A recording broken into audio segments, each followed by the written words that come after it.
Well, good morning. Welcome to another edition of Take 5.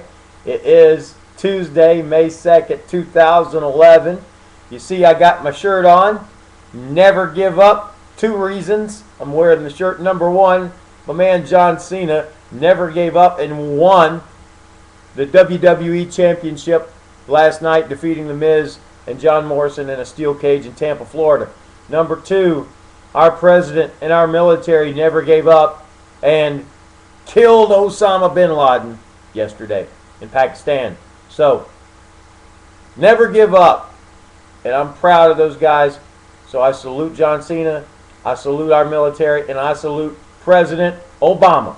Great job, everybody. Now we're in Matthew chapter 18. Verse 1. At that time the disciples came to Jesus, saying, "Who is the greatest in the kingdom of heaven?"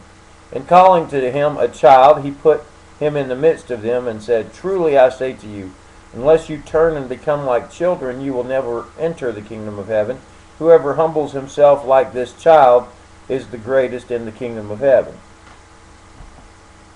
Now, you got to understand, if you look at other passages, really the heart of these guys is it is a question, and it's a good question, but they're asking because they want to try to figure if one of them has a leg up on the other one. See, which one of us is the best? That's really what they're trying to figure out. And Jesus gives an answer that's completely, seemingly, out of left field.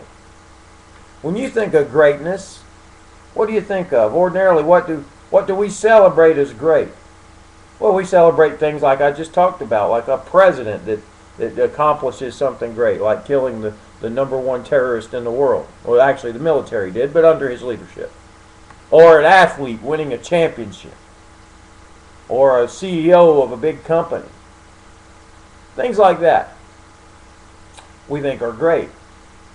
And these guys probably thought that in the spiritual realm, whoever greatest would be whoever's maybe the most obedient, or who keeps the law the best, maybe, or who wins the most souls, or fill in the blank, whoever does whatever. And Jesus says, look at here. And he brings this little child over. He says, "You see this child? You want to know who the greatest is? This child's the greatest right here." He says, "You got to be humble like this little child." Little children just want to learn. Little children they're dependent completely on their parents. They can't drive anywhere. And back then, of course, they didn't drive anyway, but they their parents hold their hands when they cross the street. They count on their parents for their meals. Their parents tell them what time to go to bed, what time to get up, sometimes what clothes to wear. They help them get dressed. They tie their shoes. And the children depend on that. He's saying, look, you've got to be that humble that you're willing to say, "I can't do this on my own. I can't make it on my own. I need you, Daddy," talking about your Heavenly Father. "I need you to take care of me." Children also are grateful for things that we aren't that grateful for. They're grateful when they get to do something fun. They're grateful when they get to go somewhere with their parents, a little trip or something. And little things to them can be big things. I'm talking about little children. I know my kids, they loved it when I'd take them to the Dollar Tree. They still do, a couple of them, the younger ones. And just get them something for $1. Or just get them a little snack or something like that. They get all excited. We get all the tremendous blessings from God all the time, and we don't get all that excited about it. Little kids do. It says, you got to be that way. If you're that way, you're the greatest. Not only are you the greatest, you got to be that way to get in. Just to get into the kingdom. You can't even go to heaven unless you're that way. So here's what I want you to do. If you have children, watch your children today.